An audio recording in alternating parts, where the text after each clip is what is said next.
Today's guest is one of the sharpest, funniest comedy voices Britain has, ever produced. He first broke through in the 80s as half of the legendary double act Lee and Herring before carving out a solo career so good that The Times crowned him the world's greatest living stand-up comedian. Channel 4 decided to go with 41st greatest stand-up of all time. So that's somewhere between a genius and not quite top 40. He is the fantastic, the brilliant Stewart Lee. Well, this is about school, is it? This is about... It started now. Do you want to guess what this... They've gone out, though. Yeah, they've gone out because so we don't have to listen to the breathing. Oh, okay, right. Or like tapping their phones. But they've turned that on already. Yeah, okay, right. But the cameras are on. Right. It's gonna be a long one. Okay. Do you want to guess what this is first? That could be I've forgotten what it is. Is it? Do I have to talk about being at school? At some point, I think that will come up. But it's not just about that.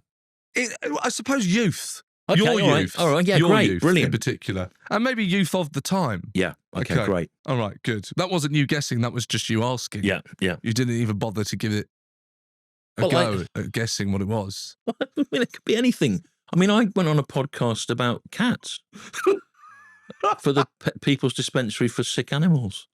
There are all sorts of things, aren't there? There's, you know, I've not really listened to a podcast or seen one ever, but from what I understand is that they're as numerous as grains of sand on a beach. Yes, and that's exactly pretty it. much anything you think of, there'll be a podcast about it. That's Actually, it. I've listened to some. I listened to, but a lot of them aren't very good, are they? So, I mean, I listened to some about things that I really like. Like what? Well, I listened to, there's lots about The Fall, the band. Yeah. And the one that the blokes that were in The Fall did is really good, but some of them, they're just people like breathing really heavily and stuttering and stuff. They're really hard to listen to. That's what this is. Is it? Yeah. Oh, okay. I mean.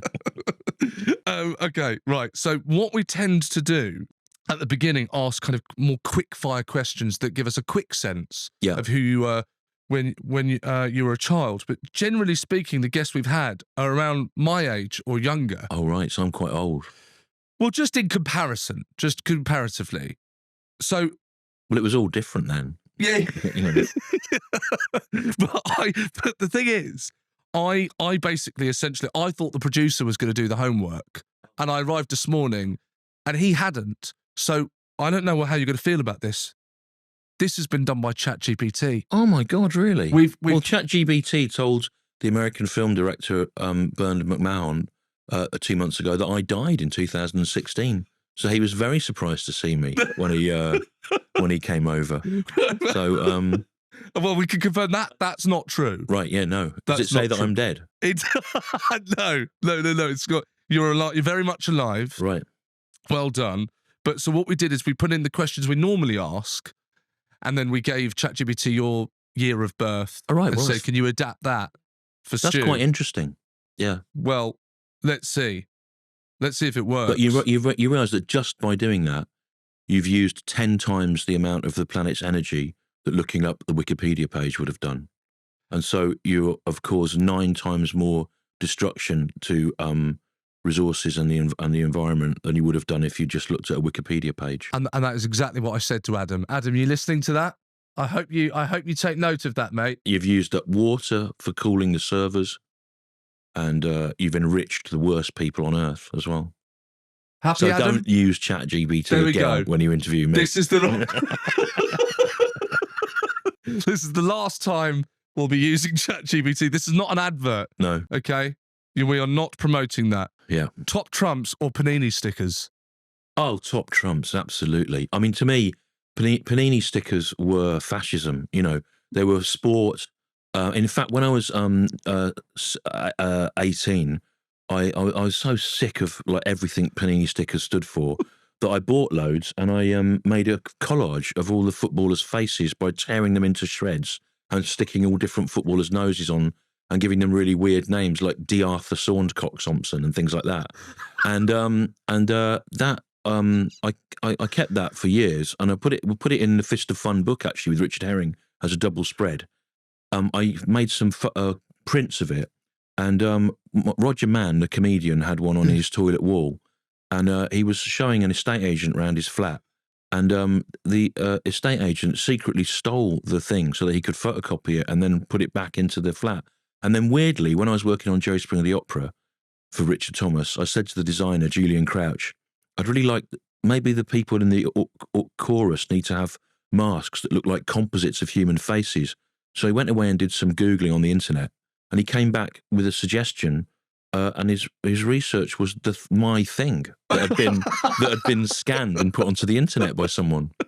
That was really weird. So no, I hate Panini stickers, and I loved Top Trumps. Because Top Trumps were, like... But I'm glad you're about to tell me, because obviously Chat GPT came up with this, so I don't know what it is. I don't know what Top Trumps are. I don't know what the questions are that I'm asking. I don't know what they mean. I'm just saying words. I was thrilled by Top Trumps, but initially Top Trumps were just football and motor racing and stuff. Right. They were a card game where everything had a score, and so the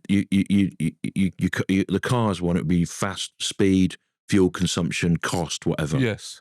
And you'd play them together. But then, so they weren't of interest to me initially, but then they started doing them of superheroes, monsters and vampires.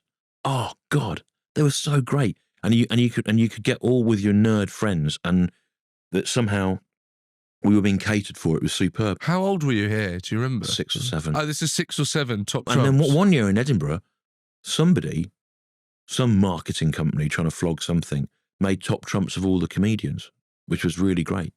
I've still got a box. What? And so they have strengths and powers? Yeah, strengths and powers, like do you remember yours? Earning potential, critical acclaim. Earning potential? Critical acclaim, amount of awards, things like that. Do you remember your score? Well, I mean, I was a really interesting card, because obviously I'd be extremely high in some areas and really, really, really low in others. So, it was, those were the cards you wanted. But the horror Top Trumps was just so fantastic. I can remember the pictures really vividly to this day, and I've still got it. I normally find that when a toy has kind of died out, as it seems Top Trumps has... They're still in the shops. Are they? Yeah. How old are your kids now? 2.5 and They're 6 nearly months. old enough for Top Trumps. Are you sure it's still going? Yeah. Well, I'm not going to ask Chat GPT. No, don't. Don't worry about that. Not only that, there's really weird specialist ones. Like I've bought one of Italian westerns. The Top Trumps game. Okay, yeah. Yeah, I got it on the internet. So they're great. Oh, they're just cards? Just cards, yeah. Oh, sorry. I've been imagining figures. I've been Not imagining figures, you as a no. figure. No. And it's got your score on it. Okay. Although, I'm getting a figure made of me for the next tour merchandise. An action figure. Oh, it's all come clear as why you're here, really. No, I'm getting why you're here now, to plug your action figure. So, apparently it was because Barry Hogan, who does my merchandise, he'd made action figures of Iggy Pop, right? Yeah. And John Dwyer from the OCs. But it's really easy to make them now. You can do it with a 3D printer. So I've just got to send him photos. No one knows. No one knows. I don't believe you know what... you've said 3D printer. You can't know I don't know what that it is. No, but he told me that's what... I've just got... We don't know what it is. We're now talking about something we can't imagine Well, it doesn't matter what the because procedure is. I've just got to send him photos of me from different angles, and he doesn't need to employ a sculptor anymore. That's the problem. You used to have to get a sculptor to make the action figures. Don't now. And I'm going to do one of this tour where I have a furry werewolf costume on the figure, and you can take it off and dress me. Would you like one of those? Your children. Would you like your children to play with a toy of me? Well, I've seen the show, and I don't know how accurate is the... It's going to be really accurate. Okay, well, that's worrying. Go and see the show if you haven't seen... I imagine it's sold out, so they're pointing... Well, it's on till the end of next year, so you'll find someone to see it. There you go. Do go and see it. In fact, I think we could do with flogging some more for Ali Pali in London in February. What about Saudi Arabia? Yeah, well, it's not going there, is it? It's not going there. Because interestingly enough, I mean, the show is about all the sorts of people that have gone there. This Stewart Lee versus the Man Wolf is about those awful, stupid comedians that say you can't say anything and think they're being cancelled all the time, and yet somehow are billionaires and have Emmys and Grammys and things. And what Louis C.K. thinks he's been cancelled because he was made to apologise for masturbating in front of some women, and then seems to have been able to just carry on. Being cancelled is what happens to a journalist in Saudi Arabia, where you get chopped into bits and put into a suitcase. That is what being cancelled is. You make a good point. That puts a little bit of perspective, doesn't it, Yes, on the idea of It cancellation. I Right. was really surprised by some of the people that went, though. Not by most of them, but No. you know. But it's basically a list of people whose acts you'd never want to see anyway, isn't it? You know. Well, it is. Also, you know what they said? They said it's the biggest comedy festival in the world. Everyone on it, to be honest. The biggest comedy festival in the world. It's got 42 people in it. The Exeter Comedy Festival has more acts. There's a festival in a Welsh village called McCuntleth that has more acts. You know, well, it's true. It's got 42 people in it. Even if 2,000 people go to every show, that's not as many. That's not even 10% of the people that go to see shows in the Fringe. It's such a lie. Yes. You know. So. All right. Okay. Star Wars or Star Trek? Well, Star Trek is better if you're mildly autistic because the mythos of it is logical and makes sense, right? They obviously wrote it with a guide in place about the history of that universe and how the different races interact, whatever. Star Wars, it was sort of, it's not consistent. It doesn't make lots of things about it don't make sense. Because I know a little bit about Star Wars. What do you mean, like Episode 4: A New Hope? Are you referring to the original trilogy or the original film, or indeed the whole franchise? Well, the middle three films are a write-off, aren't the they? middle right. Three. Also, hang on, which middle? This is, I mean, the fourth, fifth, and sixth one to be released. Yeah. Okay. Yes. Okay. Well, it's just things like it's things like they're badly written. All the characters in the first few films say, "I've got a bad feeling about this" all the time, which is obviously just something George Lucas said.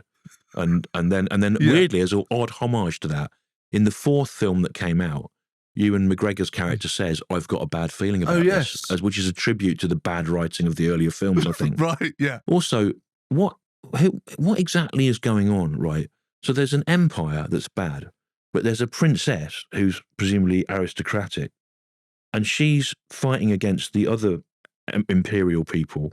There doesn't seem to be like representation necessarily of the actual underclass, and she's racist to the Wookiee. She calls them a walking carpet. So what is she exactly? It doesn't make sense. Like, is she supposed to be? You know what I mean? Like, it was a mess. You're right. But it's spectacularally beautiful. The second one's the best one, I think. I mean, I remember seeing that in the cinema, and as the thing flies over at the start, and then the snow fields, it was one of the most breathtaking things. Also, if you're my age, you remember going to Star Wars because it was such a thing. It was like, who's going to take you?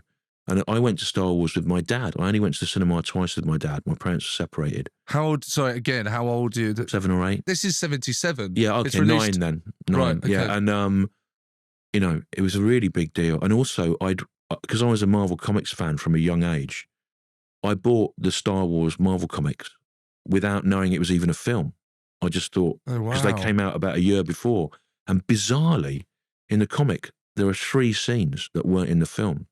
Like when his mate says to him, blah, blah, blah, it's not like dusting for womp rats or something. There's about 3 scenes that the comics guys had adapted an early cut of the film. Yes. And then when Lucas got back into them and messed about with them all, he put back in the scenes that I remember from the comics. It was so weird. Like, it was like time travel. When he did, in 1997, he did the special editions. But I mean, I absolutely loved it when it came out. But I think Star Trek is probably better. Star Trek's also got a humanist philosophy. It definitely had an impact on American politics and American culture in a positive way that I'm not sure Star Wars necessarily did. You know, the first interracial kiss was on Star Trek, and Lieutenant Uhuru, the actress, didn't want to do it because she knew about the genuine problems she would get and abuse she would get for kissing a white man on television. And Martin Luther King said to her that she should do it, and that's why she did it. Of course, the weird thing was the American public had no problem with Captain Kirk kissing green women or women with like 5 legs or something.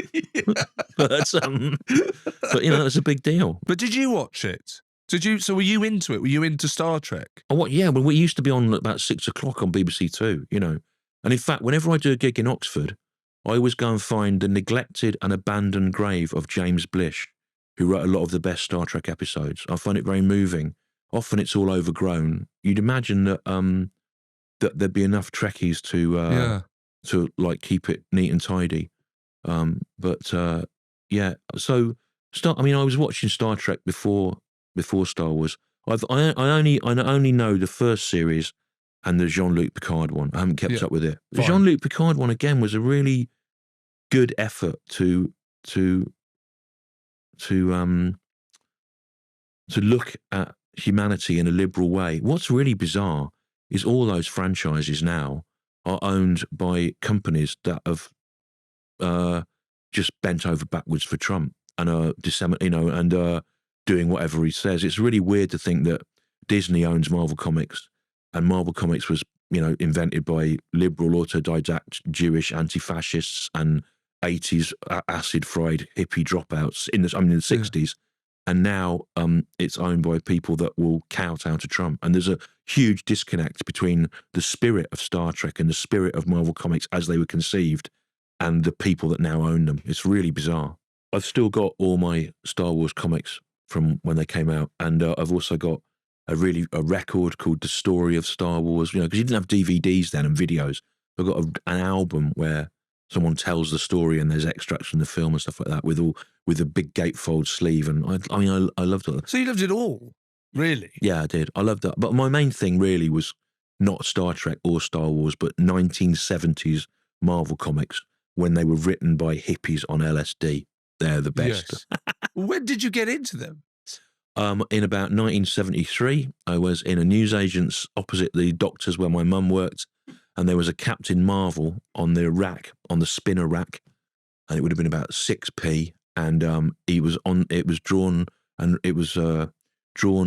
I think written as well by Jim Starlin, and he was being held in a kind of crucifix position by the Skrulls, and it was like episode 8 of a kind of 20-part thing, and I immediately went, there's this epic universe of interconnected stories, of course, and it really, really excited me. But back then, they weren't distributed properly, so the comics were coming into Britain as ballast for American ships. If your ship wasn't full enough, they'd fill it up with comics, right? And that's why when you were a kid in the 70s, if you wanted Marvel comics, they tended to be in seaside towns or motorway service stations, the weirdest places, and you could never get them in the right order. So you just kind of have to get them, and then you tried to piece together this world from fragments like a Rosetta Stone. It was really impossible to then they started doing British reprints in black and white, but they weren't as good. So, but even the act of having to find the things was really exciting. Do you think that your love of comic books, harking back to then, had an influence on your work? I think that I have an absolutist moral code that comes from the Marvel comics that were written in the 60s and 70s by self-educated working-class Jewish people who opposed fascism, and 60s and 70s hippies on drugs. And they're fairly unequivocal about things. And so it's weird now that they're all owned by all these awful people. Yes. So, yeah, I think so. I think that, and there's a lot of politics in them, weirdly. I mean, I've got one framed at home, which I love, which is where Spider-Man gets involved in a student riot on campus, and he doesn't know which side to be on and whatever. Of course, in The Flash, in DC Comics, The Flash just goes in on the side of the police and whacks the students around, because that's what DC Comics are like, the police, Right. Their superheroes are tools of the state, absolutely. Whereas the Marvel Comics were more, they're not anymore. I mean, they're part of a industrial, entertainment complex now. But also, it's weird because they were so even though they were written mainly by white people, they were self-consciously about racial integration, and the neighborhood that Spider-Man's in the 60s and 70s is multi-ethnic, and he has Hispanic friends, and if he was real now, he would be fighting Trump's ICE agents.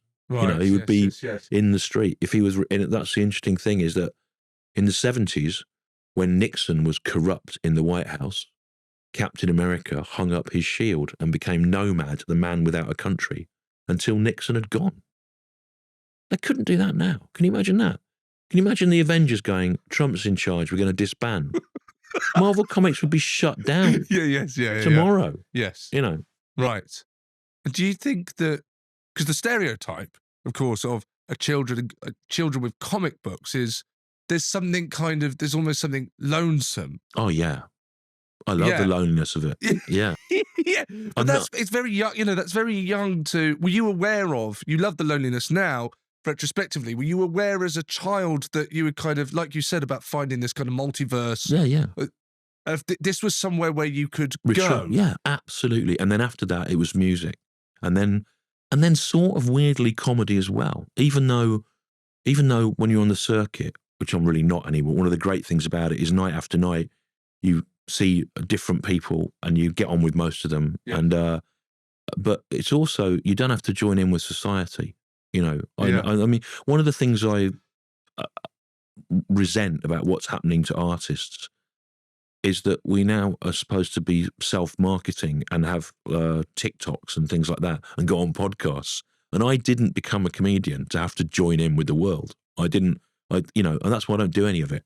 Yeah, I didn't become a comedian to have to promote myself or talk to people I didn't want to or whatever. I think. Do you think you're? I mean, you're lucky that you're before that. There's no way I wouldn't be a comedian today. I wouldn't be a comedian because of the obligations for self-promotion, and also I'd be so disgusted by all these people doing the Saudi Arabia Comedy Festival, for example, that it wouldn't be a career. It wouldn't be a world that I'd want to be a part of. It would just seem to me as shit as the racist comedy of the 70s looked to me when I was a teenager. It's not a thing I'd want a part of. I wouldn't want to be anything to do with it. I'm really glad that I got into it and I've had the best out of it and loved it before it turned into the sour load of shit it is today. Yeah. Full of evil, amoral, grifting bastards. Get off the fence, Stu. How do you really feel? We're only on number 3. It's great, isn't it? You'll get loads of content out of this. I know, thank you. Oasis. I'm exhausted because my daughter kept me up all night, and I don't have to do anything. I just go Oasis or Blur, and I can kind of clock out. Well, I was in my 20s when Oasis and Blur happened. Yes. I mean, I'll answer it. Yeah, I don't know why that's still there. Okay, initially. Again, Adam. Right. Mate, Chat GPT, Water, and now Oasis or Blur. We're going to have a chat. Okay, initially Blur, right, because as a middle class 20-something in the mid-90s, I thought they were clever. Plus, I lived with my fiancée and her friendship group were very involved with Oasis. Her sister went out with the drummer and they were going to see them all the time. And I felt very worn down by Britpop in the mid-90s because I lived with people that were really into it and I wanted to go and see weird jazz and things. So I kind of didn't really like it. And in fact, I remember going to see an American group called Ace Tone supporting The Verve. And I really liked Ace Tone, and it was about 1992. And I only worked out the other day that the support act that I took a look at and went, I went to the bar, was Oasis. And really early on, before I think I hadn't even got a deal then. So, but then when I was... So it wasn't just because everyone liked Oasis. You weren't suffering from that. I just thought it's like, it's just the Beatles crossed with punk. Then Bridget, who I was married to, for 15 years, really loved Oasis.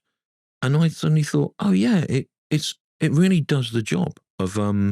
it does its job better than Blur do their job, actually. Right. Oasis are a better meat and potatoes rock and roll band that really means a lot to people than Blur are. There's better English art rock bands than Blur. There's XTC, for example, or whatever. But I'm not sure there's many bands like doing the Slade crossed with the Sex Pistols type thing that Oasis did as well as them. But now I fucking hate them.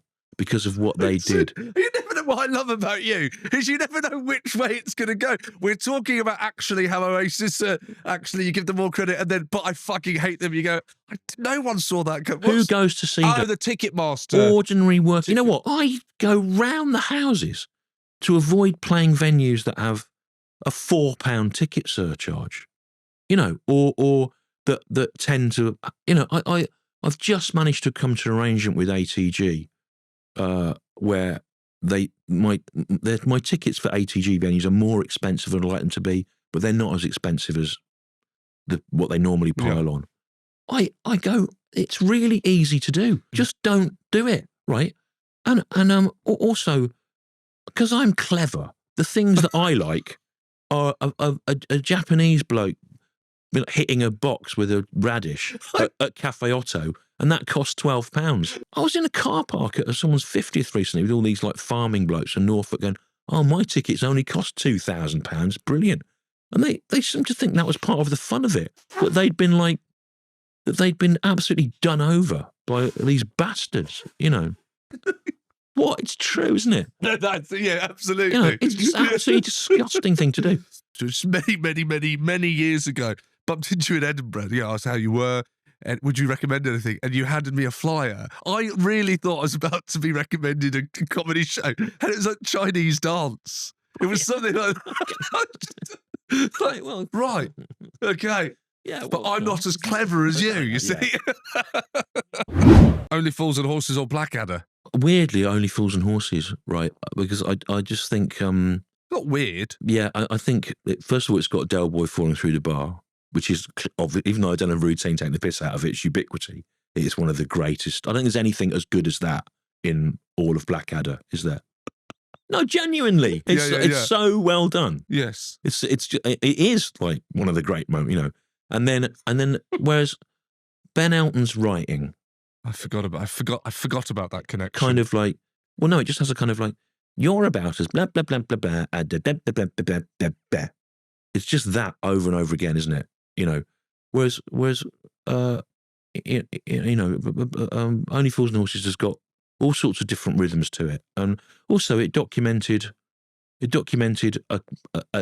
aspect of white working class life that people understood, and television tends to not be particularly good at that, particularly the BBC. Yeah. And so yeah, Only Fools and Horses by some distance. Yeah, good. In fact, I don't like Blackadder. I find it really irritating to watch. But again, when the first series came out, I remember that seeming really exciting. I remember the Blackadder. Yeah, I remember being young and that being on, and it was all lots of it was shot on film, and it seemed really great. Yeah, very good. What's scarier, getting told off by teachers or a bollocking from parents? Get teachers, because our teachers could hit you with things. They could hit you with objects. And did they hit you with objects? Yeah, they were allowed to, and they did. What were you doing? I don't know. I don't even know, but I remember getting, you know, caned really hard across the hand. You don't remember? I would remember if I was being being anything, caned. Couldn't it? And I'm being being bent over and hit repeatedly with a training shoe on the arse. But you don't remember why? No, I don't know what it was. What were you... Could you have a wild stab in the... You can't guess. I can't remember. It could have been anything. It could be... Well, it couldn't have been anything. You were being naughty. Now, I'm not saying you deserved to be whipped, but you... But you did do something that probably gave them permission in that landscape too. In that landscape. Also, a lot of our teachers clearly had post-traumatic stress disorder from World War II, you know, and were mad. Heard that, you know. So, yeah, I mean, they were really terrifying, some of them. My senior school. But that would basically hint towards you being a naughty pupil. No, I wasn't a naughty pupil. You were getting whipped. I don't know what. I mean, you didn't have to do very much in those days. Okay, so talking perhaps. I don't know what it would have been. I can't remember. I mean, I wasn't, you know. But yeah, so definitely teachers. I didn't really ever get in trouble with my parents. My mum. The only time my mum, I remember being really annoyed with me was in the second term of university. I came home, and I'd been working in a job, so I'd got enough money to not have to work when I was at home, and I had a lot of reading I was supposed to do for my course. I used to sleep all day and sit up all night reading. After about 3 weeks, she went, out of the blue, she went, "You've got to move out. You can't come home again. Next year, you've got to find accommodation in holiday times. You can't live here. You're too annoying." And I went, "How can I be annoying? I don't even do anything." And then years later, I realised that was what was annoying. Anyway, so I didn't get upset. I just thought, oh, and then I always made sure I never went home again after that. And then years later, it came up, and she said, "Oh, I never said that." I said, "You did. You were very explicit about it." She went, "All right, I did say it, but I'm really annoyed with you for thinking that I would have meant it." But it was quite good, actually, because I might have hung around for ages otherwise. It got you out of the house. It got me out of the house, yeah. You know, It worked. I got a job in a fancy dress place with Richard Herring and Mike Cosgrave. We used to dress up in the costumes. How old are you here? 19. In a fancy dress shop? Yeah, I used to dress up as... Once we went out, I was dressed as an ape. Mike was dressed as the creature from the Black Lagoon, and Rich was the Mad Hatter. And we went around giving out leaflets together. A terrible group of people. Like, why would they? What were the leaflets for? The shop? Yeah, of course they were for the shop. I don't know. I thought you might have had a gig or something. No. Okay. We're not even past this section. I don't Get know 3 episodes out of it. Yeah, no. Good. Right. Okay. So firsts. Yeah. E.g., first fight. Oh. Have you been? Do you know Horatio Gould? No. Horatio Gould is a very funny young comedian. Huge. In fact, when I talked to him, he's a friend of mine, but he came and did this. Yeah. He's now 28, and I can't believe, because I met him at, I don't know if you have this, because I met him at 24, when he was 24, I can't believe that he's now 28. Because science I can't understand the concept of time. Will always be 24. I always remember that as well from school and then starting on the circuit. I remember when I was 21 in London, Sean Locke was 23. And that just seemed, he always, for the rest of his life, he always felt to me like he was a sick former or something. Yes, exactly. Even though I've got friends now that are 10 years older than me or 20 years older than me, that time I was still on like school mindset. Yeah. Yes. And he said, and it's very nice, but I think you probably get this a lot. He was talking about his introduction to stand-up comedy. It was Python, and then his intro to stand-up comedy was Michael McIntyre, like the Live and Laughing DVD. Right. And he understood, and he enjoyed it, and he watched it with his family. But he thought that's what stand-up comedy was. Yeah. And then he had a philosophy teacher. Yeah. Who showed him you. Oh. And it completely, he didn't know that stand-up could be this other thing. And it was you that then made him went, oh, that's, if I could do it, that's how I would want to do it like this. I had exactly that experience. In fact, I was talking to a member of Liverpool band The Farm about this last night at the Labour Party conference. And you were at the Labour Party conference? Yeah, anyway. Fine, yeah. But because when I was 16, I saw Ted Chippington. I'd seen Ben Elton on telly being like Michael McIntyre, bouncing around and being upbeat and professional.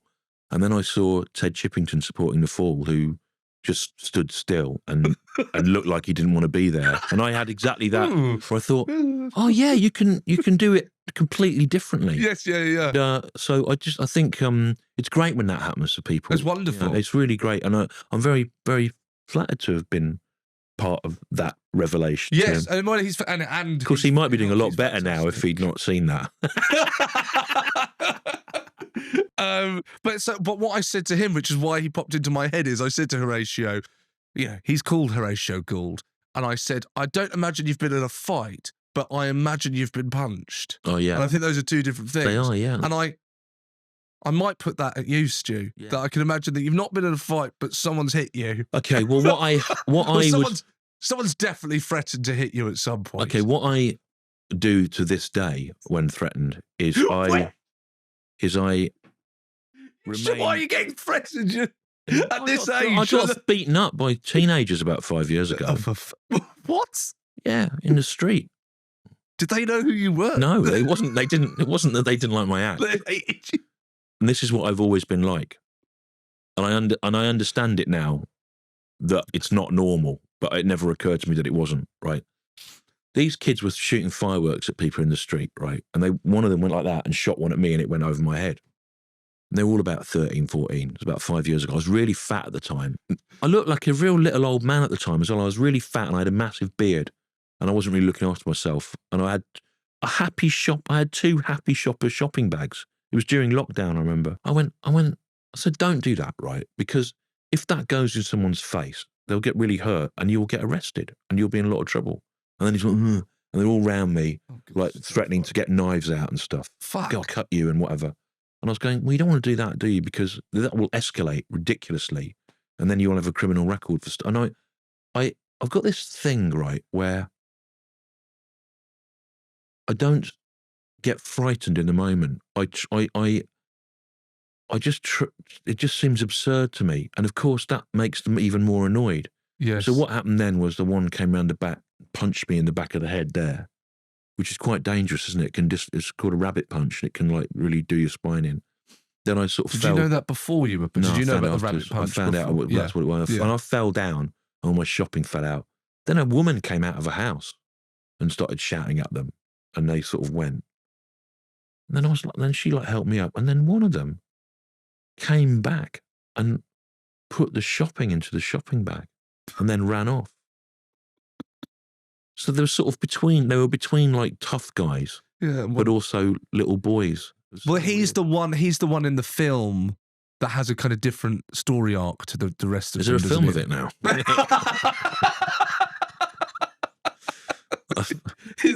I've not been consulted about it. So, but and I think as a kid, I would. That was your last fight. Yeah, I know, but the first fights were very much the same. I would go. I remember sitting on a wall by the fountain in Mell Square in Birmingham, in Solihull, where I grew up, and I was about 14. And a bloke just came up to me and said, "Are you a mod?" And I said no. And then he punched me in the face really hard, and I sort of was all like bleeding and everything. And I said, "Well, why have you done that? It doesn't really make any sense, does it?" And then they would go on more at you, you know. And I think if you're a little, like, you know, we know what it is now, don't we? You know, if you're a bit, you know, yeah, you kind of, you don't have to say it. You kind of think this doesn't make sense. Yes, Like, yes, why are you absolutely. doing it, you know, and of course that just annoys people even more. But yeah, I never was really. I don't. You said a mod. Was it a mod? Yeah. So what were you? More than anything.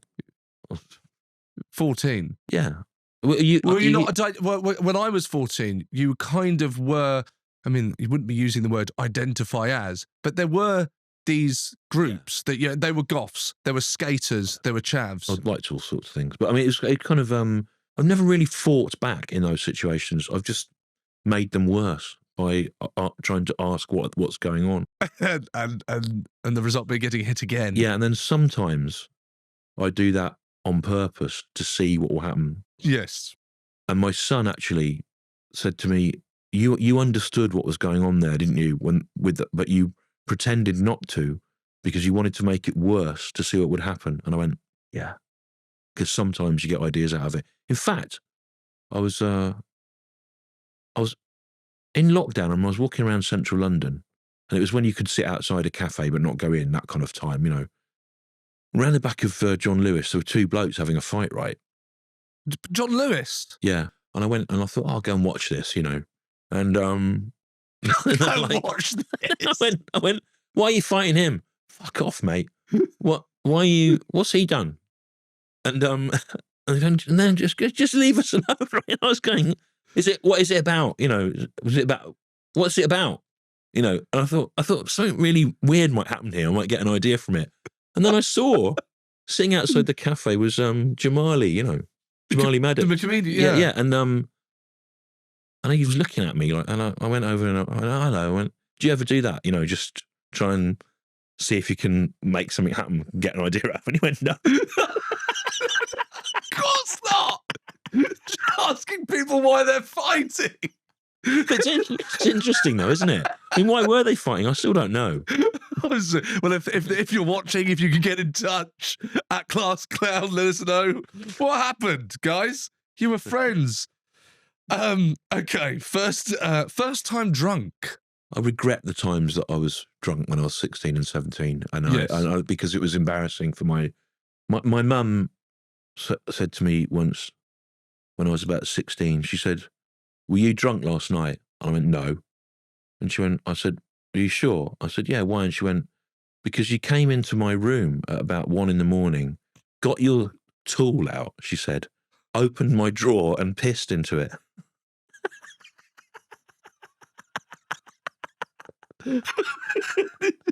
So Did she understand that you were sleepwalking? I hope so. You were.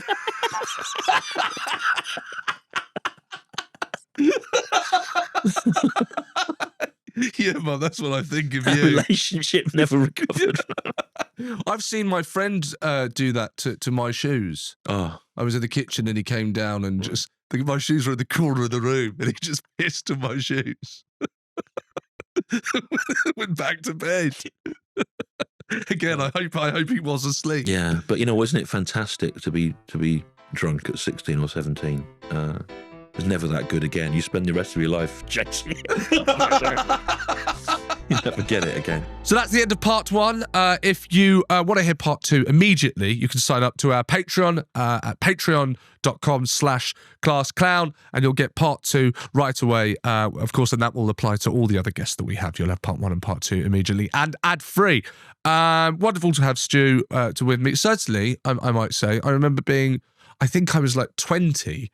I went to see the show 41st Best Stand-Up Ever.